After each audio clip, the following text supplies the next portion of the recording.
నమస్కారం, welcome to I dream. ధర్మ మార్గం విత్ విజిత కార్యక్రమానికి స్వాగతం.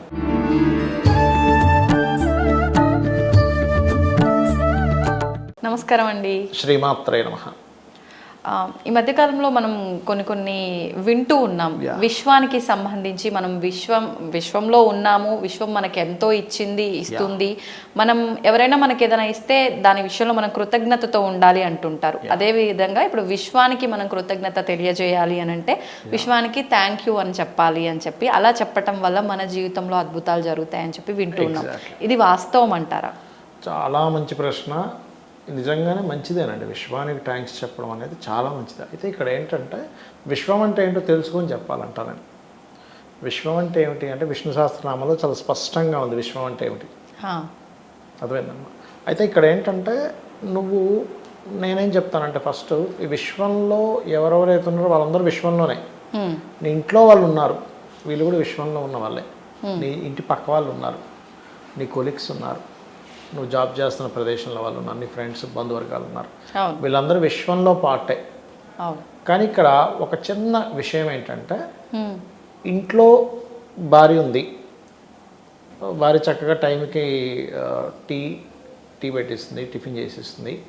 విశ్వంలో వీళ్ళు కూడా పార్ట్గా. వీళ్ళందరినీ వదిలేసి నువ్వు కేవలం ఆకర్షణ వైపు చూస్తూ థ్యాంక్స్ అనుకుంటే ఏమీ ఉపయోగం ఉండదు అంటా నేను. ఫస్ట్ నీ చుట్టూ ఉన్న వాళ్ళకి థ్యాంక్స్ చెప్పడం నేర్చుకో. ఓకే. ఇంట్లో వాళ్ళకి తల్లి, తండ్రి, భార్య, భర్త, పిల్లలు, దాని తర్వాత కొంచెం పక్కింటి వాళ్ళతో నువ్వు బాగుండాలి. ఇది కూడా విశ్వమే కదా అంటారు. కేవలం వాళ్ళని మాత్రమే వీడు వేస్ట్ గాడని అది ఆఫీస్లోకి వచ్చి మాట్లాడుకొని వీడి మీద మాట్లాడి వీడికి ఏదంటే విశ్వం థ్యాంక్స్ అంటే అది పని చేయదు అంటా నేను. ఓకే. విశ్వం అంటే ఏంటో పూర్తిగా తెలుసుకొని వీళ్ళందరికీ చెప్పడమే విశ్వానికి థ్యాంక్స్ చెప్పడం. అంతేగాని వీళ్ళందరినీ మాత్రం నువ్వు సరిగ్గా చూసుకోకుండా కేవలం ఆకాశం వైపు చూస్తూ ఫ్లయింగ్ కిస్లు ఇచ్చుకుంటూ థ్యాంక్స్లు చెప్పుకుంటూ సారీలు చెప్పుకుంటే ఏమీ పని చేయదంట నా ఉద్దేశంలో. అంటే మన చుట్టూ ఉన్న జీవంతో ఉన్న ప్రతి ఒక్క దాంతో మనం విశ్వమే కదా, ఆ విశ్వంలో ఉన్నదే కదా ప్రతిదీ కూడా. అలాగే విశ్వానికి థ్యాంక్స్ చెప్పేటువంటి పద్ధతి ఈ మధ్యతో రావడం కాదు, మనకి పురాణాల నుంచి ఉంది. ఎలా అంటే చెప్తాను చూడండి. ఇప్పుడు మనం ఉదయం నిద్ర లేచిన వెంటనే ఏం చేస్తాం, భూమాత, భూదేవి దేవత, భూదేవి అని దేవతగా చూస్తాం.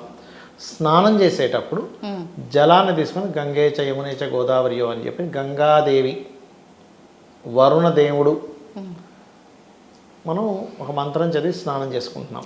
అవునా? అగ్నిదేవుడు, అగ్నికి దండం పెడుతున్నాం లేదా? ఈ పంచభూతాలు కూడా ఉన్నాయి కదా విశ్వంలో.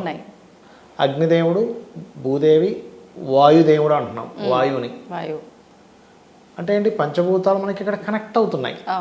మన వాళ్ళు చాలా స్పష్టంగా నీ శరీరంలో ఉన్నటువంటిది ఈ విశ్వంలో ఉన్న పంచభూతాలకి నువ్వు ఫస్ట్ థ్యాంక్స్ చెప్పు. నిద్ర లేస్తున్నావా, భూమికి దండం పెట్టుకో. దాని తర్వాత పొయ్యి దగ్గరికి వెళ్తున్నావా, అగ్నికి దండం పెట్టుకో. లేదా పూజ చేసుకుంటున్నావా, అగ్నికి దండం పెట్టుకో. స్నానం చేస్తున్నావా, నీటికి దండం పెట్టుకో అనేటువంటిది ఉంది. మన సాంప్రదాయంలోనే ఉంది విశ్వానికి థ్యాంక్స్ చెప్పేది. అయితే ఇందులో మన వాళ్ళు ఏం చెప్పారు, చాలా క్లియర్గా మాతృదేవో భవ, పితృదేవో భవ అని కూడా చెప్పారు. అంటే దేవతతో సమానం తల్లిదండ్రులు. కాబట్టి మన దాంట్లో చాలా క్లియర్గా ఫస్ట్ నీ సంబంధ బాంధవ్యాలు ఏవైతే ఉన్నాయో వాటికి నువ్వు కృతజ్ఞతతో ఉండు. అరే నిజం కదా, ఎంత బాగా చక్కగా పొద్దున్నే లేచి అసలు నాకు అన్నీ తయారు చేసి పెడుతుంది అని ఒక ఫీల్ ఉండాలి మీకు. అది మెయిన్ అంటా నేను. ఇవన్నీ వదిలిపెట్టేసి అసలు బాస్తో నీకు పడదు, కొలీగ్స్తో పడదు, పక్కింటోడితో పడదు, ఇంట్లో వాళ్ళతో పడదు, కానీ కేవలం ఆకాశం డాబా మీదకి వెళ్ళిపోయి థ్యాంక్స్ అని చెప్పుకుంటే విశ్వం అంతా పిచ్చిది కాదు నీకు అన్నీ ఇవ్వడానికి. ఎందుకంటే మనకి ఒక ఇది ఉంది, మనం చేసామో లేదో ఆ వీడియో. ఒక మనిషి నిద్రపోతుంటే దాటకూడదు అంటారు వాళ్ళ మీద నుంచి. ఎందుకు దాటకూడదు అంటే ప్రతి జీవిలోనే భగవంతుడు ఉన్నాడు, పరమాత్మ ఉన్నాడు. ఎవరు ఆ పరమాత్మ అంటే మీరు పూజించేటువంటి అమ్మవారు కావచ్చు, విష్ణువు కావచ్చు, శివుడు కావచ్చు, ఒకే పరమాత్మ ఇన్ని రూపాల్లో ఉన్నాడు. కాబట్టి ఆ పరమాత్మ మీద నుంచి దాటిన ఫీలింగ్ వస్తుందని దాటొద్దు అంటారు. అంటే ఒక మనిషిని, ఒక జీవిని పరమాత్మ వారిలో ఉన్నారని మనం భావన చేస్తున్నప్పుడు ఆ పరమాత్మకే నువ్వు కృతజ్ఞత చెప్తున్నావు. అర్థమైందమ్మా? అట్లా అందుకే మన వాళ్ళేంటి విశ్వానికి థ్యాంక్స్ చెప్పే పద్ధతులు చాలా ఉన్నాయి. మనం ఏం చేస్తాం, అన్నం తినే ముందు ఒక ముద్ద తీసి పక్కన పెట్టి అన్నం తిని ఆ ముద్దను తీసుకెళ్ళి డాబా మీద పెడతాం, ఏ పక్షో కాకు ఏదో తింటుందని. అవునా? మనకి రెమెడీస్లో కూడా చూసుకుంటే, ఆస్ట్రాలజీలో రెమెడియల్ పార్ట్స్లో కూడా చూసుకుంటే ఒక్కొక్క, ఇప్పుడు చాలామందికి చూడండి ఏదైనా బాగా ఇబ్బంది కలిగింది, వెళ్ళి గోవులకి ఇదని తినిపించండి, చీమలకి వేయండి అంటే ఏమిటి, విశ్వంలో ఉండేటువంటి ప్రతి జీవి అది ఆనందపడిందంటే మనకు ఒక పాజిటివ్ వైబ్ వస్తుంది. నీ చుట్టూ ఉన్న వాళ్ళతో ఎప్పుడూ నువ్వు ఆనందపడేలా చేయకుండా కేవలం ఆకాశం వైపు చూస్తూ ఇట్లా చేసుకుంటే ఏ ఉపయోగం ఉండదు అంటా నేను. ఇప్పుడు నేనే ఉన్నానమ్మా, ఉదాహరణ నేనే ఉన్నా, షూటింగ్ వచ్చాను, రాగానే ప్రతిదాన్ని కెమెరామెన్ వైపు చిరాగ్గా, మీకు చిరాగ్గా, ఆ టీ అందించే వాళ్ళతో చిరాగ్గా ఉన్నా అనుకోండి, ఎలా ఉంటుంది, అబ్బాయి ఆయన వచ్చాడు ఆయన, నెగటివ్ వైబ్ స్టార్ట్ అయిపోయింది. ఇంట్లోకి వెళ్ళాము, ఇంటికి వెళ్ళగానే భార్యతో ఒక రకంగా, పిల్లలతో ఒక రకంగా, ఆయన వచ్చాడు రా బాబు ఎప్పుడు పోతాడా అన్నట్టుగా మనం తయారయ్యామనుకోండి. పక్కింటోడు చూసి కూడా అమ్మ వీడు వచ్చాడా, వీడి మొహం అనుకొని వీడు తలుపేసుకుని లోపలికి వెళ్ళిపోతున్నాడు అనుకోండి, ఇంకా నీకు ఎక్కడ పాజిటివ్ వైపు ఉంది? విశ్వంలో ఉండే ప్రతి ఒక్కరితో నువ్వు గొడవలు, ఖాళీగా ఉన్నావంటే యూట్యూబ్లో ఏదో కామెంట్ పెట్టడం, ఎంతసేపు పక్కన వాళ్ళ మీద రాలేయటం, గెలకడం, ఇది నువ్వు చేసినంతసేపు విశ్వానికి నువ్వు 100 థ్యాంక్స్ 1,00,000 థ్యాంక్స్ చెప్పినా ఏమీ స్పందించదు. ఓకే, విశ్వానికి థ్యాంక్స్ చెప్పే పద్ధతుల్లో నువ్వు ప్రతిదీ కూడా, మనకి సైన్స్లో ఒక సిస్టమ్ ఉంది. ఎలా అంటే ఇప్పుడు 2 వ్యక్తులు కొట్టుకుంటున్నారు అనుకోండి, గొడవ చేస్తే లోపల ఉండే సెల్స్ కన్ఫ్యూజ్ అవుతాయట, ఇదేంటి నాకు నేనే ఎందుకు గొడవ పెడుతున్నా అని. ప్రతి ఒక్కరిలో ఉండే సెల్ టు సెల్ కనెక్ట్ ఉంటుంది. ఓకే, మీ సెల్కి ఆ కెమెరామెన్, లేకపోతే ఆ కెమెరామెన్కి మీకు, లేకపోతే మీకు నాకు ఉండే cells, everything cell to cell connectivity ఉంటుంది. అందుకే అండాండము పిండాండం అంటాం, బ్రహ్మాండము పిండాండం అంటారు, బ్రహ్మాండము అండాండం అంటారు. అంటే ఏమిటి, మీకుండే సెల్ లెవెల్ నుంచి విశ్వానికి కనెక్టివిటీ ఉంది. అలా ఉన్నప్పుడు నీ సంబంధ బాంధవ్యాలను కరెక్ట్గా నువ్వు చూస్తూ ప్రతి ఒక్కరికి నువ్వు థ్యాంక్స్ చెప్తూ, అది కూడా ఏదో పై పెదాలతో ఏదో ఊరికేదో పైన ఏదో చెప్పాలన్నట్టు కాకుండా మనస్ఫూర్తిగా చెప్పినప్పుడు నీ ఫీల్ అలా వస్తుంది, నీ యాక్షన్స్ అలా ఉంటాయి, నీ యొక్క తత్వం అలా ఉంటుంది. అప్పుడు ఆటోమేటిక్గా ఈ చిన్న ఇది ఆటోమేటిక్గా విశ్వంలో మార్పుని తెస్తుంది, నీకు విశ్వం మొత్తం తోడ్పడుతుంది. అదేదో ఒక సామెత ఉంటుంది, ఒక బటర్ఫ్లై రెక్కలాడిస్తే ఇంకో దగ్గర ఎక్కడో సునామీయో సంథింగ్ వస్తుంది అంటారు. అంటే దీన్ని బటర్ఫ్లై ఎఫెక్ట్ అంటారు, మీరు వినే ఉంటారు. నాన్నకు ప్రేమతో సినిమాలో కూడా చెప్తాడు దాని గురించి. అంటే ఇక్కడ చిన్న ఈ వైబ్ ఏదైతే ఉందో నీ మనసులో అనుకోవడం కానివ్వండి, అది ఖచ్చితంగా మార్పుని తెస్తాయి. అంతేకాని ఊరికే చెప్పేసాక నాకేదో ఆకాశంలో 2 మూటలు పడేస్తుంది విశ్వం అనుకుంటే మాత్రం తప్పు.